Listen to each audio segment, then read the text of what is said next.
Good morning, friends. This is Gajendra Kumar from Government College of Nursing Churu. आज हम एक नया टॉपिक डिस्कशन करने जा रहे हैं, पेप्टिक अल्सर। पेप्टिक अल्सर क्या होता है? पेप्टिक अल्सर होता है जो म्यूकस लेयर पाई जाती है। ओके, म्यूकस लेयर पाई जाती है। ये स्टमक है, स्टमक में पाई जाती है, इसोफेगस है और ड्यूडेनम में यहाँ तक म्यूकस लेयर है वो पाई जाती है। ठीक है, तो क्या होगा, ये जो म्यूकस लेयर है यदि इसमें ब्रेकडाउन हो जाए, इसको कंटिन्यूटी है वो यदि टूट जाए, वो ब्रेक हो जाए, कंटिन्यूटी ब्रेक हो जाए, किसकी ब्रेकडाउन हो जाएगा म्यूकस लेयर में, तो अल्सर कोज कर देगा। ओके, यदि ड्यूडेनम में हो रहा है, ठीक है, यदि ये इसोफेगस है, यदि इसोफेगस में हो रहा है तो बोलेंगे इसोफेगल इसोफेजियल अल्सर।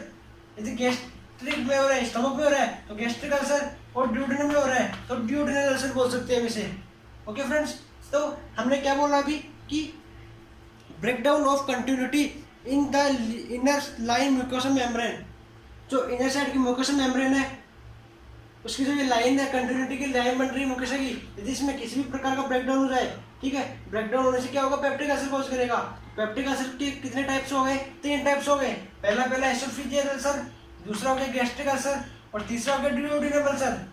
ओके, तो लोकेशन के हिसाब से देख लिया, लोकेशन के हिसाब से हमने देख लिया कि 3 प्रकार से अल्सर कॉज हो रहा है। जो इसकी जो लाइन है, कंटिन्यूटी है म्यूकस लेयर की, वो उसका ब्रेकडाउन हो रहा है, यानी रप्चर हो रहा है। जो इसकी जो म्यूकस लाइन है वो रप्चर हो रही है, ब्रेकडाउन हो रही है, तो पेप्टिक अल्सर कॉज होगा। ओके फ्रेंड्स, तो अब हमने लोकेशन के हिसाब से टाइप्स देख लिए और अब हम देखते हैं जॉनसन के हिसाब से। ओके, जॉनसन एक साइंटिस्ट था, उसने भी इसके टाइप को डिवाइड किया था, तो अब जॉनसन के हिसाब से इसके टाइप देखते हैं। ओके, जॉनसन ने 5 भागों में डिवाइड किया था इसे। तो टाइप फर्स्ट में हम देखते हैं, जो टाइप फर्स्ट है उसमें क्या आएगा। ओके, तो टाइप फर्स्ट में जॉनसन ने कहा था, ओके, तो जो लेजर कर्वेचर है उसमें अल्सर हो जाए, लेजर जो कर्वेचर है उसमें यदि अल्सर हो रहा है तो टाइप फर्स्ट हो गया। ओके, ठीक है फ्रेंड्स, तो हमने टाइप फर्स्ट देखा था कि टाइप फर्स्ट में जो लेजर कर्वेचर है, ठीक है, उसमें किसी भी प्रकार का अल्सर हो जाए, इसकी जो म्यूकस मेम्ब्रेन है वो यदि ब्रेकडाउन हो जाए उसमें, तो टाइप फर्स्ट कोज करेगा। तो टाइप फर्स्ट में लेजर कर्वेचर है उसका अल्सर हो जाएगा। इसके बाद हम देखें टाइप 2।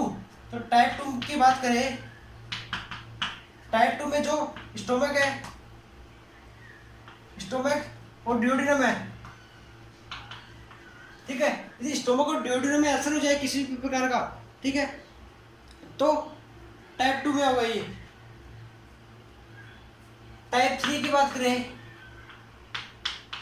तो फंडस पार्ट है ये, यदि इसमें अल्सर हो जाए फंडस में तो टाइप 3 में आएगा। हम टाइप 3 की बात कर रहे थे। टाइप 3 इसमें हमने देखा था कि जो फंडस एरिया है वहां पे अल्सर कॉज हो जाएगा, तो टाइप 3 में आता है। टाइप 4 की बात करें तो फंडस है उसके 3 सेंटीमीटर अबव से, फंडस के 3 सेंटीमीटर अबव से अल्सर कॉज हो तो उसे टाइप 4 में कहते हैं, वो टाइप 4 में आता है। और टाइप 5 है जो NSAID है, non steroid anti inflammatory drugs, उनके कारण यदि अल्सर कॉज हो रहा है, इनके कारण अल्सर कॉज हो रहा है तो इसमें आ जाएगा टाइप 5 में। ठीक है फ्रेंड्स, अब हम एटियोलॉजी की बात करते हैं इसकी।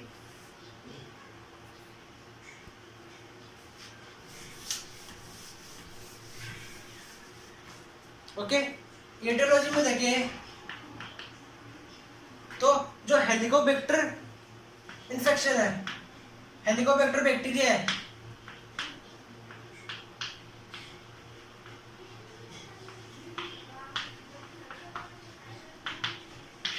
हेलिकोबैक्टर बैक्टीरिया है वो मोस्ट कॉमन कॉज करता है मोस्ट कॉमन जो एटियोलॉजी की बात करें रिस्क फैक्टर है वो हेलिकोबैक्टर म्यूकोसेलेर है, उसका ब्रेकडाउन हो जाएगा, वो ब्रेकडाउन होने से पेप्टिक अल्सर कोज हो जाएगा।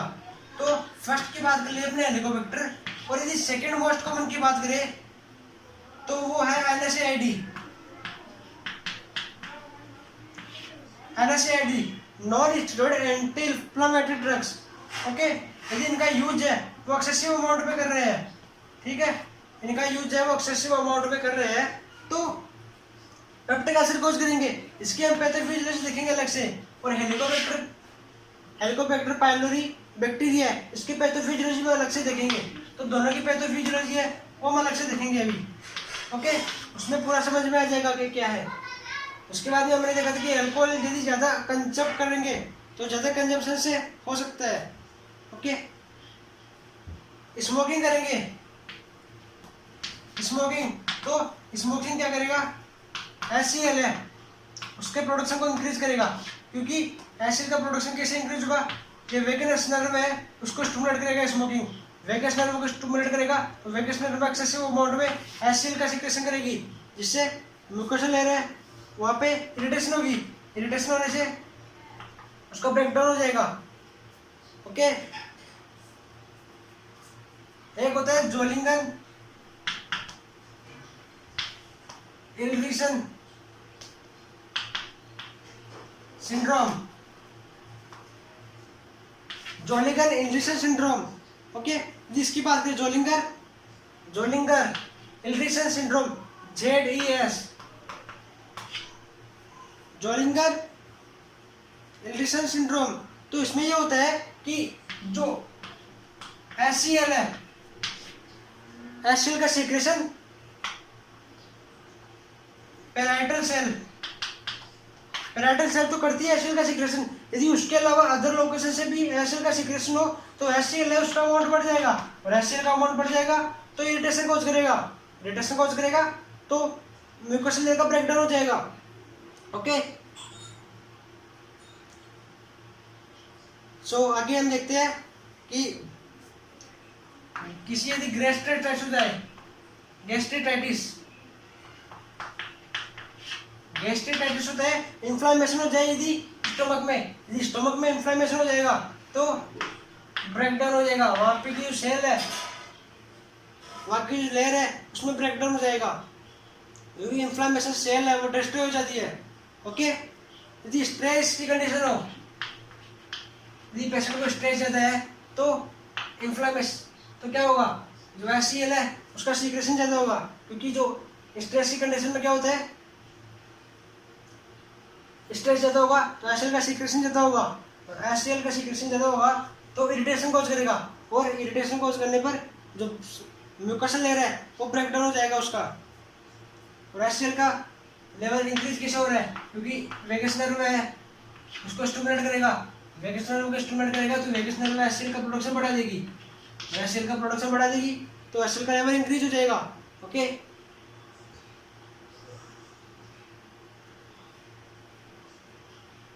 इसके बाद बात करें हम, यदि फास्टिंग कंडीशन में पेशेंट, फास्टिंग कंडीशन में 2-3 दिन से, और यदि स्पाइसी फूड है वो इंटेक कर रहा है, फास्टिंग कंडीशन में है और स्पाइसी फूड का इंटेक कर रहा है, तो जो म्यूकोसेलेर है वो भी उसको फिर से इरिटेट करेगा, गैस जो स्टमक को उसमें इरिटेशन होगा, म्यूकोसेलेर में इरिटेशन होगा, और इरिटेशन होने से जो म्यूकोसेलेर उसका ब्रेकडाउन हो जाएगा। ठीक है, तो हमने जो ईडियोलॉजी थी वो देख ली थी। पहला देखा था हमने हेलिकोबैक्टर पाइलोरी बैक्टीरिया, जो क्या कर रहा था, जो म्यूकोसेलेर है उसको वीक कर रहा था, और वीक करने से क्या होगा, वो डैमेज कर जाएगी, फिर ये इन्फेक्शन कॉज कर देगा और डैमेज कर देगा। सेकंड हमने देखा था NSAID क्या करता है, non steroid anti inflammatory drugs. Okay, इसका एक्सेसिव यूज हुआ और अल्सर कॉज कर देगा। इनके दोनों की पैथोफिजियोलॉजी हम अच्छे से देखेंगे अभी आगे। एक्सेसिव यूज ऑफ अल्कोहल से क्या होगा, लीवर सिरोसिस होगा, और लीवर सिरोसिस होगा तो आगे इरिटेशन कॉज करेगा, इरिटेशन से ब्रेकडाउन हो जाएगा। इसकी जो बाकी प्रोसेस है, पूरी प्रोसेस है, हम लीवर सिरोसिस का जो अगला टॉपिक है लीवर सिरोसिस, उसमें देखेंगे कि कैसे कैसे क्या हो रहा है। ठीक है, स्मोकिंग है उसका ज़्यादा यूज हो रहा है तो वेगस नर्व को स्टिमुलेट करेगा, ठीक है, और इसका लेवल ऑफ इंक्रीज हो जाएगा HCl का। ओके, इसके बाद में देखा था हमने जो फास्टिंग कंडीशन में पेशेंट और स्पाइसी फूड इंटेक कर रहा है, तो स्पाइसी फूड और फास्ट दोनों इंटेक करने से इरिटेशन होगा और वो म्यूकेशन लेयर वो डैमेज हो जाएगी। जो भी हम यदि ईटियोलॉजी है, ईटियोलॉजी के कारण क्या हो रहा है, इसकी जो म्यूकेशन लेयर है वो इरिटेट हो रही है, जो गैस्ट्रिक है वो इरिटेट हो रहा है, स्टोमक इरिटेट होगा तो म्यूकेशन लेयर को ब्रेक डाउन कर देगा। ओके, ये हमने देखा था अभी इतनी देर में। यदि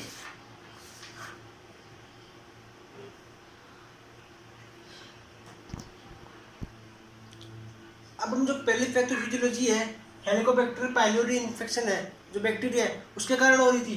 ठीक है, तो हेलिकोबैक्टीरी जो हेलिकोबैक्टर पाइलोरी बैक्टीरिया है उसकी जब एंट्री होगी बॉडी में, ठीक है, तो एंट्री हो जाएगी। बैक्टीरिया है उसके पास क्या होता है, यूरिएज एंजाइम होता है। बैक्टीरिया है urease enzyme and flagella. This is no direct contact between S pylori and gastric cell, the HCl present between them. ये से बोल रहे हैं कि जो ये स्टोमक है, स्टोमक में क्या पाया है, यहाँ क्या पाया है, ये नीचे गैस्ट्रिक सेल्स है और यहाँ पे HCl है, तो एस पाइलोरी आएगा। ठीक है, ये HCl है तो एस पाइलोरी बैक्टीरिया आएगा, इन दोनों के बीच में क्या पाया जाता है, HCl। ठीक है, डायरेक्ट कॉन्टेक्ट नहीं होगा जो हेलिकोबैक्टरी पाइलोरी बैक्टीरिया है उसका और गैस्ट्रिक सेल्स का। ठीक है, दोनों का कॉन्टेक्ट डायरेक्ट नहीं होगा, बीच में HCl आ रहा है तो क्या हो, तो आगे देखते हैं क्या होगा। तो there is no direct contact between S pylori and gastric cells, the HCl present between them. The HCl contents रखता है स्मॉल अमाउंट ऑफ यूरिया। तो HCl होता है उसमें यूरिया पाया जाता है, यूरिया। और हमने देखा था कि जो हेलिकोबैक्टरी है उसके पास यूरिएज एंजाइम होता है। ठीक है, यूरिएज एंजाइम होता है तो अब देखो क्या होगा, the pylori contents with urea, urea के कॉन्टेक्ट में आएगा, then urea convert into ammonia and CO2। तो यूरिया को किस में कन्वर्ट करता है, अमोनिया में, इसके नेक्स्ट प्रोडक्ट में, और CO2 गैस है वो रिलीज करेगा। ठीक है, तो अमोनिया इज हाईली एल्कलाइन होता है। अमोनिया क्या होता है, एल्कलाइन, सारी प्रकृति का होता है। और HCl है वो एसिडिक होता है, तो HCl की pH को डिक्रीज कर देगा ये। ठीक है, क्योंकि अमोनिया एल्कलाइन है तो HCl की pH इसको डिक्रीज कर देगा, और जो गैस्ट्रिक सेल्स है वहाँ एंटर हो जाएगा, और गैस्ट्रिक सेल्स में एंटर होने के बाद टॉक्सिन को रिलीज कर देगा, जिससे स्टोमक की जो सेल्स है वो डेथ हो जाएगी, और अपना जो ये पेप्टिक अल्सर है वो कॉज हो जाएगा। ओके, तो हमने देखा था अभी कि जो एस पाइलोरी इन्फेक्शन है, बैक्टीरिया है एस पाइलोरी, हेलिकोबैक्टर पाइलोरी, जब वो बॉडी में एंटर करता है, स्टोमक में जाता है, तो उसके पास यूरिएज एंजाइम होते हैं, यूरिएज एंजाइम होता है, और जो HCl है उसके पास यूरिया होता है। HCl क्या करता है, एक सेपरेशन का काम करता है पाइलोरी और सेल्स के बीच में, बट वो एसिडिक का होता है, और तो वो एसिडिक का नेचर का होता है। अब क्या होगा, जो यूरिया है उसको यूरिएज एंजाइम है वो क्या करेगा, अमोनिया में कन्वर्ट कर देगा, और अमोनिया क्या होता है, एल्कलाइन होता है, तो एल्कलाइन एसिडिक, एल्कलाइन का लेवल ज़्यादा है, एसिडिक का कम है, तो इसको भी, इसकी pH है उसको डिक्रीज कर देगा, इसकी pH है उसको बढ़ा देगा, pH बढ़ा देगा तो क्या होगा, ये एल्कलाइन हो जाएगा। ठीक है, pH बढ़ा रहा है, सॉरी पिछली बार थोड़ी गलती हो गई थी। ठीक है, pH बढ़ा देगा तो ये एल्कलाइन हो जाएगा, और pH बढ़ गई तो bacteria enters into the gastric cells, अब लेवल नॉर्मल हो गया। ठीक है, तो टॉक्सिन रिलीज करेगा, सेल डेथ करेगा, और पेप्टिक अल्सर को कॉज कर देगा। अब हम देखेंगे जो NSAID है उसके कारण जो पैथोफिजियोलॉजी है वो, तो हम देखते हैं वहाँ पे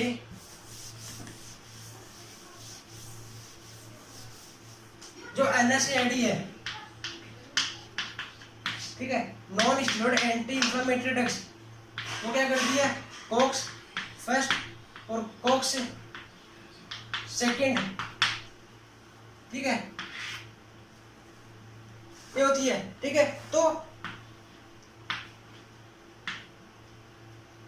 यहाँ पे जो पेप्टिक अल्सर है वो कॉक्स फर्स्ट है, इसको इनहिबिट करेगा, कॉक फर्स्ट को इनहिबिट करेगा। अब कॉक फर्स्ट क्या होती है? साइक्लो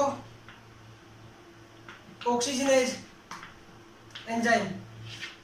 साइक्लो ऑक्सीजनेज एंजाइम होते हैं जो प्रोस्टाग्लैंडिन है, प्रोस्टाग्लैंडिन है उसका सिंथेसिस करेगा। और प्रोस्टाग्लैंडिन है वो स्टोमक है उसमें रिपेयरमेंट करते हैं, रिपेयर करते हैं उसको। स्टोमक की जो लेयर है, म्यूकस लेयर है, उसको रिपेयर करते हैं, ठीक है। और वहाँ पे प्लेटलेट्स है उसको डिपोजिट करेगा और रिपेयरमेंट करेगा। यदि कॉक्स फर्स्ट है इसको इनहिबिट कर देगा, NSAID है उसका ज़्यादा यूज लेंगे तो कॉक फर्स्ट इनहिबिट हो जाएगा। और साइक्लो ऑक्सीजनेज तो ये क्या करेगा? प्रोस्टाग्लैंडिन है उसका सिंथेसिस कम करेगा, सिंथेसिस नहीं करेगा तो रिपेयरमेंट है म्यूकस लेयर का वो नहीं हो पाएगा, और म्यूकस लेयर का रिपेयरमेंट नहीं हो पाएगा तो अल्सर कोज कर देगा। ओके, क्योंकि ये वहाँ पे प्लेटलेट्स पे डिपोजिट कर रहा था और रिपेयरमेंट भी कर रहा था। अब ये कंडीशन नहीं हो पाएगी, अब ये जो फंक्शन है इसके ये नहीं हो पाएंगे। ओके, ठीक है। अब हम इसके साइंस और सिम्टम्स की बात करेंगे।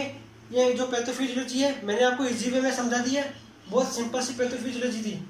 ओके, अब हम जो साइन और सिम्टम है उनकी बात करेंगे, ठीक है। तो नॉर्मली साइन और सिम्टम देखने को मिलते हैं हमें, जो क्योंकि जो स्टोमक है, ठीक है, स्टोमक में होने के कारण जो एब्डोमेन पेन तो होगा इसमें पहला साइन और सिम्टम, ठीक है।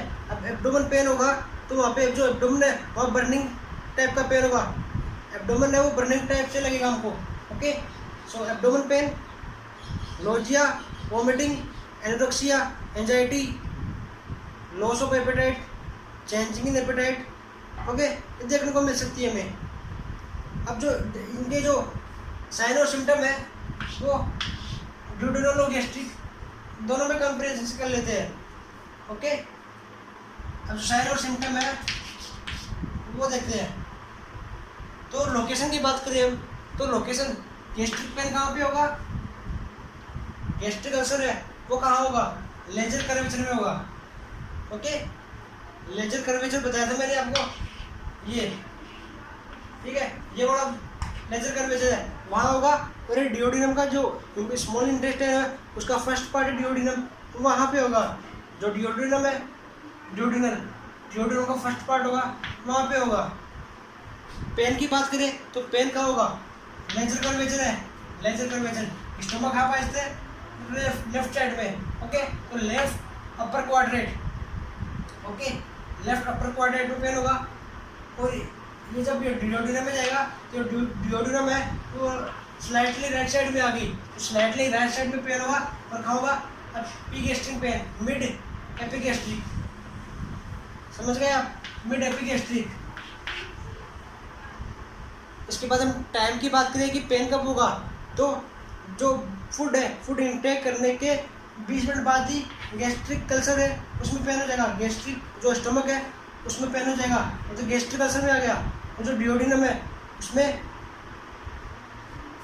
After 3 hour of intake food, जो मिड नाइट पेन होता है, जो फूड है उसको इंटेक करते हैं तो 3 आवर बाद में या 2 आवर बाद में पेन फील होता है। ओके, पेन डिक्रीज कैसे होगा? जब फूड है वो इंटेक ना करें, मतलब इसमें वोमिटिंग से पेन डिक्रीज होगा।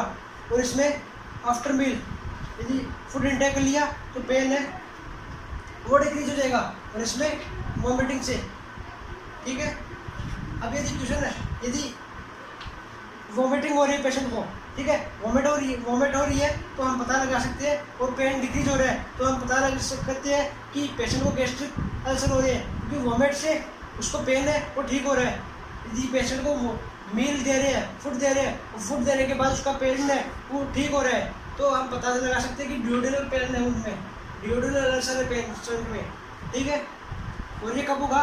जो फूड इंटेक करने के 15-20 मिनट बाद होगा, और ये फूड इंटेक करने के 2 से 3 आवर बाद होगा।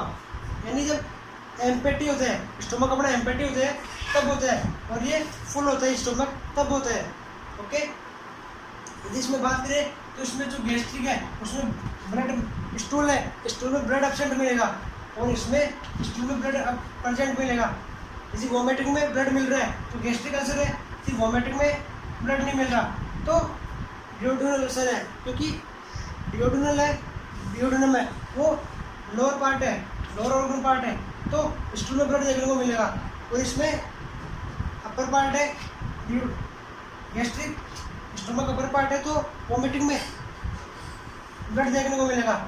ओके, जिसके नॉर्मल साइन और सिम्टम है वो हमने देख लिया कि पेन हो रहा है, कहाँ पे हो रहा है, पेन कौन सी लोकेशन में हो रहा है, पेन कैसे हो रहा है, और कब मील ले रहे हैं तब पेशेंट का पेन ठीक हो रहा है, और anorexia, vomiting, nausea, anxiety patient को हो रही है, उसकी एपेटाइट है वो चेंज हो रही है, ब्लड में यदि स्टूल में यदि ब्लड मिल रहा है तो डिओड्रेनल हो गया, तो ब्लड नहीं मिल रहा तो गैस्ट्रिक हो गया, वोमिटिंग में मिल रहा है गैस्ट्रिक है। आप याद किसे रखोगी कि वोमिट गैस्ट्रिक है, वोमिट में ब्लड मिल रहा है तो अपर पार्ट है, वोमिट हो रही है अपर माउथ से तो गैस्ट्रिक हो गया। डिओड्रेनल है, लोअर पार्ट है, प्रेशर बढ़ेगा जिससे ब्लड है वो स्टूल में देखने को मिलेगा। ओके, अब इसका डायग्नोसिस है वो देखेंगे हम। डायग्नोसिस है तो सबसे पहले डायग्नोसिस की बात करें तो पेशेंट की हिस्ट्री है वो कलेक्ट कर लेंगे। पेशेंट की हिस्ट्री कलेक्ट करने के बाद पेशेंट का फिजिकल एग्जामिनेशन करेंगे, पेशेंट को पाल्पेट करेंगे, और पाल्पेशन के बाद हम पता लगाएंगे कि पेशेंट को एब्डोमेन पेन है। ओके, पाल्पेशन करा जाएगा पेशेंट का, तो पाल्पेशन करने से पता चल जाएगा।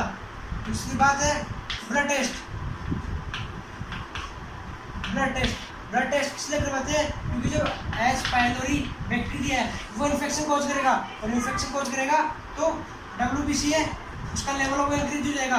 WBC का लेवल हम ब्लड में चेक करेंगे, यदि इंक्रीज मिल रहा है तो हम डिटेक्ट कर सकते हैं पेप्टिक अल्सर को, जो एच पायलोरी इन्फेक्शन है उसको डिटेक्ट कर सकते हैं।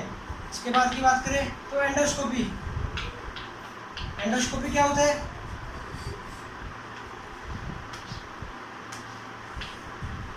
एक एंडो कैथेटर होता है, ठीक है, एक मिनट। तो एंडोस्कोपी चल रहा था, एंडोस्कोपी में क्या एक कैथेटर होता है जिसे हम एंडोस्कोप बोल सकते हैं। ओके, इसके आगे एक कैमरा लगा होता है और एक लाइट लगी होती है। जैसे इसको स्टोमक में एंटर करवा दिया, इसोफेगस में एंटर करवा दिया, इसोफेगस से स्टोमक में गया, वहाँ से जो उसका वीडियो रिकॉर्डिंग है, ठीक है, वो चलता है मॉनिटर में जो कैमरा लगा हुआ है, उससे जो भी स्क्रीनिंग है, अंदर की इमेजिंग है वो मॉनिटर में दिखाई देती है। जब ये एंडोस्कोपी अंदर जाएगा तो जो अल्सर है उनको इमेज है उनको मॉनिटर में ला देगा, और हम डिटेक्ट कर सकते हैं इमेज से कि पेशेंट को अल्सर है या नहीं है। ओके, इसके बाद में बायोप्सी करवा सकते हैं। यदि जो पेप्टिक अल्सर है हो रहा है, यदि गैस्ट्रिक सेल्स है वहाँ से नेटिव डाल के वहाँ के सेल्स है उनको बाहर निकाल लिया, और बाहर निकालने के बाद डिटेक्ट करेंगे लैब में तो हम पता लगा सकते हैं बायोप्सी का। इसके बाद में यूरिया ब्रीथ टेस्ट है। यूरिया ब्रीथ टेस्ट क्या होता है? पेशेंट है उसको 1 गिलास वाटर देंगे, ठीक है, जिसमें यूरिया कंटेंट होगा। यूरिया कंटेंट देंगे तो पेशेंट को फ्लूइड यूरिया देंगे।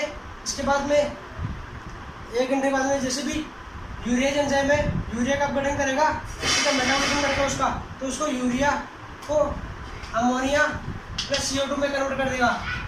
यदि पेशेंट में CO2 का लेवल एक्सेसिव हो जाएगा, हम डिटेक्ट कर सकते हैं कि पेशेंट की CO2 है वो एक्सेल कर रहा है, तो हम पता लगा सकते हैं कि हेलिकोबैक्टर पायलोरी इन्फेक्शन है पेशेंट के अंदर। क्योंकि हमने पैथोफिजियोलॉजी में देखा था कि अमोनिया और CO2 है उसमें कन्वर्ट हो रहा था कि अब यूरिया देंगे, हम एक्सेसिव यूरिया देंगे तो CO2 है वो एक्सेसिव अमाउंट में प्रोड्यूस होगा। ओके फ्रेंड्स, तो इसके बाद में हम करवा सकते हैं CT स्कैन और MRI। इसमें जो स्टोमक है उसकी जो इमेज है वो हमें क्लियर व्यू में दिखाई देगी। ओके, जो इमेज अपने पास होगी तो हम डिटेक्ट कर सकते हैं कि पेशेंट को अल्सर है या नहीं है। इसके बाद करा सकते स्टूल टेस्ट। स्टूल टेस्ट क्या हुआ? स्टूल टेस्ट में हम पेशेंट का चेक करेंगे स्टूल टेस्ट करवाएंगे पेशेंट का हम आगे। ओके, स्टूल टेस्ट करवाएंगे क्योंकि जो डिओड्रेनल अल्सर था वहाँ पे हम देख रहे थे पेशेंट को ब्लीडिंग हो रही थी। ओके, तो ब्लीडिंग हो रही थी पेशेंट को, तो स्टूल टेस्ट करवा के लैब में चेक करेंगे कि इसमें एच पायलोरी इन्फेक्शन है या नहीं है। एच पायलोरी जो बैक्टीरिया है वो है या नहीं है। जो एच पायलोरी है बैक्टीरिया वो इन्फेक्शन कॉज करेगा। ओके, सो हमने जो डायग्नोसिस था इसका वो देख लिया, ठीक है। क्या क्या डायग्नोसिस था, फिजिकल एग्जामिनेशन कर रहे थे, ब्लड टेस्ट कर रहे थे, endoscopy, biopsy, urea blood test, उसके बाद में सीटी स्कैन हमारे कर रहे थे। अब इसका जो मैनेजमेंट है उसकी बात करेंगे। मैनेजमेंट में पेशेंट को हम ड्रग्स देंगे। मेडिकल मैनेजमेंट में, तो मेडिकल मैनेजमेंट में जो पेशेंट को ड्रग्स दी जाएगी, मेडिकल मैनेजमेंट, तो पेशेंट को ड्रग्स देंगे तो ट्रिपल थेरेपी देंगे। ट्रिपल थेरेपी, ट्रिपल थेरेपी में क्या आता है, प्रोटॉन पंप इनहिबिटर, एक तो आ गया प्रोटॉन पंप इनहिबिटर, क्लिथ्रोमायोसिन, क्लिथ्रोमायोसिन और proton pump inhibitor amoxicillin. Okay, proton pump inhibitor क्या होता है, तो H2 sorry proton pump inhibitor क्या होता है,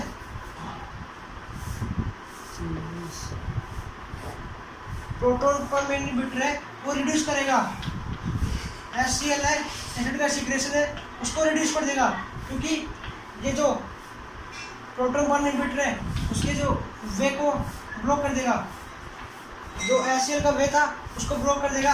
HCl का वे को ब्लॉक करने से जो एसिड का सीक्रेशन होता था वो डिक्रीज हो जाएगा। ओके, ऐसे ही होता है H2 रिसेप्टर। H2 रिसेप्टर क्या करता है, उसका फ्लो है एसिड का वो डिक्रीज करेगा, एसिड का फ्लो है वो डिक्रीज कर देगा, तो एसिड है वो स्टोमक में जो उसका लेवल है वो डिक्रीज हो जाएगा। यदि हम बात करें कि H2 ब्लॉकर्स,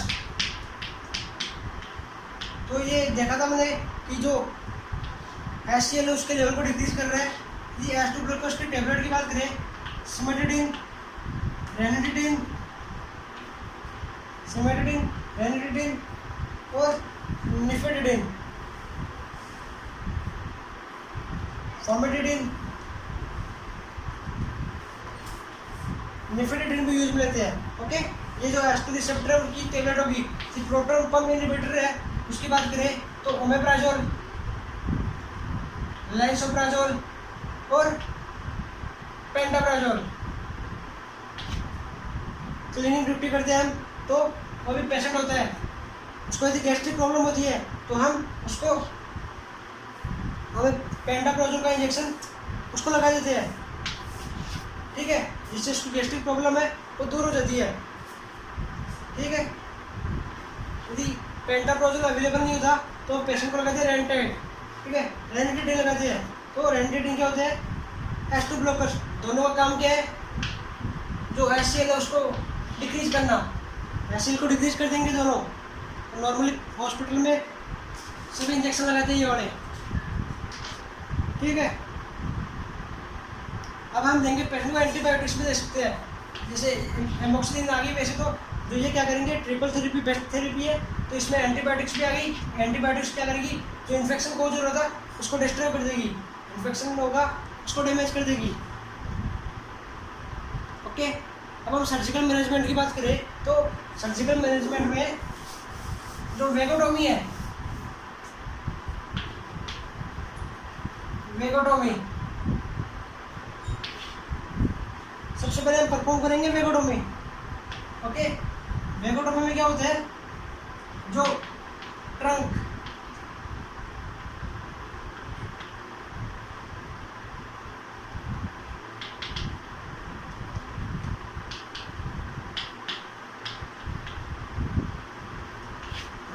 है वेगस की, वो सप्लाई कर रही है स्टोमक को, मतलब स्टोमक जो वेगस नर्व है, जो वेगस नर्व स्टोमक तक आ रही है, ठीक है, स्टोमक तक जो वेगस नर्व आ रही है वो क्या करेगी, HCl है उसके सीक्रेशन को कंट्रोल करती है।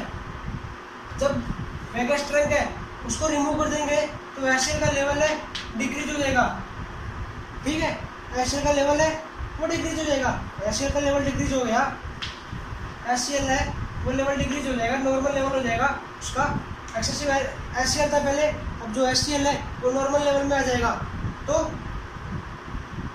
इसका ट्रीट हो जाएगा, ये अल्सर है वो ट्रीट हो जाएंगे, ठीक है। मतलब जो वेगस है, वेगस नर्व है, उसको यदि जो स्टमक में सप्लाई हो रही है उसको यदि रिमूव कर दे तो इट में भी पॉसिबल टू रिमूव अल्सर। तो समझ में आ गया ये, आपको याद क्या रखना है, ट्रंक जो स्टमक में सप्लाई हो रही है, ठीक है। इसके बाद बात करें हम गैस्ट्रेक्टोमी, मतलब जो गैस स्टमक है उसको रिमूव कर देंगे पूरा, ठीक है। जैसे गैस्ट्रेक्टोमी की बात करें, गैस्ट्रेक्टोमी तो एक होता है कंप्लीट, एक होता है पार्शियल। कंप्लीट में पूरा गैस स्टमक है उसको रिमूव कर देंगे, और स्टमक रिमूव करने के बाद जो इसोफेगस है उससे ड्यूडेनम को कनेक्ट कर देंगे, इसोफेगस से ड्यूडेनम को कनेक्ट कर देंगे। पार्शियल की बात करें तो पार्शियल में क्या होगा, जो स्टमक है, ओके, पूरा स्टमक नहीं काटेंगे, इसमें हाफ स्टमक है वो कट करेंगे। जिस स्टमक का जो लोअर डिस्टल एरिया है, ठीक है, यदि इसको रिमूव करें और ड्यूडेनम है यहाँ तक, ठीक है, यहाँ से ड्यूडेनम स्टार्ट हो रही है, यदि यहाँ से रिमूव करें तो इसको बोलेंगे गैस्ट्रो ड्यूडेनक्टोमी, गैस्ट्रो ड्यूडेनक्टोमी, गैस्ट्रो ड्यूडेनोटोमी। गैस्ट्रो ड्यूडेनोटोमी क्यों बोल रहे हैं, क्योंकि जो गैस्ट्रिक वाला एरिया है, डिस्टल एरिया है स्टमक का, और जो ड्यूडेनम है स्टार्टिंग की, उसको रिमूव कर रहे हैं, तो गैस्ट्रो ड्यूडेनम। यदि हम जेजुनम पार्शियल में दूसरे है, ये डिस्टल एरिया को गैस्ट्रिक का, इसको और ड्यूडेनम को दोनों को रिमूव कर दे तो गैस्ट्रो जेजुनल, इसको बोलेंगे गैस्ट्रो जेजुनल टोमी बोलेंगे। याद कैसे रखोगे, जो गैस्ट्रिक ड्यूडेनम, मतलब गैस्ट्रिक से निकाल रहे हैं और ड्यूडेनम तक, ड्यूडेनम आ रही है इसमें, ड्यूडेनम प्रेजेंट है, ठीक है। तो गैस्ट्रो ड्यूडेनोटोमी और जेजुनम कनेक्शन सीधा जेजुनम से हो रहा है, तो गैस्ट्रिक जेजुनोटोमी, ओके। तो ये इसकी जो सर्जिकल मैनेजमेंट है वो कंप्लीट हो गया है।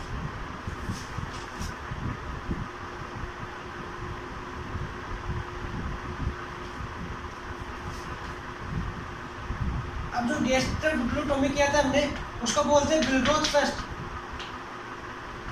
बिलरोथ फर्स्ट, और इसको बोलते हैं बिलरोथ सेकंड, बिलरोथ सेकंड, ये बिलरोथ फर्स्ट हो गया। गैस्ट्रोग्लूटोमी की थी, देखी थी हमने, और ये देखा था बिलरोथ फर्स्ट एंड बिलरोथ सेकंड, ओके। तो ये लगभग टॉपिक कंप्लीट हो चुका है। इसमें जो नर्सिंग मैनेजमेंट है वो देखते हैं, थोड़ा बहुत नर्सिंग मैनेजमेंट देख लेते इसमें, ओके। तो डायग्नोसिस है, डायग्नोसिस में पहले क्या, पेशेंट को पेन हो रहा है, पेन कैसे हो रहा है, जो अल्सर है उनके कारण पेशेंट को पेन हो रहा है, वॉमिटिंग हो रही है, क्योंकि जो पेशेंट है उसका फूड है वो डाइजेस्ट नहीं हो रहा, फूड डाइजेस्ट नहीं होगा तो देखने को मिलेगा। जो पेशेंट की एपेटाइट है वो चेंज हो रही है, पेशेंट का जो वेट है वो भी लॉस हो रहा है। पेशेंट का वेट लॉस क्यों हो रहा है, क्योंकि फूड है प्रॉपर टेक नहीं कर पाएगा, क्योंकि जो एसियस है अल्सर के कारण फूड है प्रॉपर टेक नहीं कर पाएगा, तो पेशेंट का वेट है वो लॉस हो जाएगा, स्ट्रेस और एंजाइटी हो जाएगी, क्योंकि डिजीज है। तो हमने साइन और सिम्टम्स में ये नहीं देखा था कि पेशेंट का वेट लॉस देख लिया था, और हमने देखा था कि जो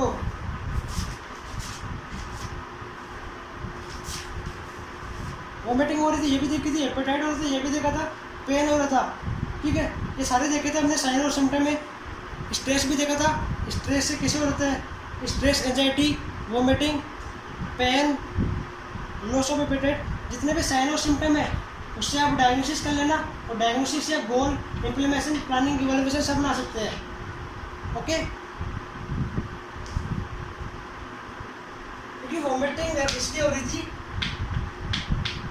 जो वॉमिटिंग इसलिए हो रही थी कि डाइजेशन हो रहा फूड का, वो डाइजेशन प्रॉपर नहीं हो रहा था, डाइजेशन में प्रॉपर नहीं हो रहा था, मतलब इनडाइजेशन हो रहा था, इंडाइजेशन के कारण फूड है वो पेशेंट टेक नहीं कर रहा था।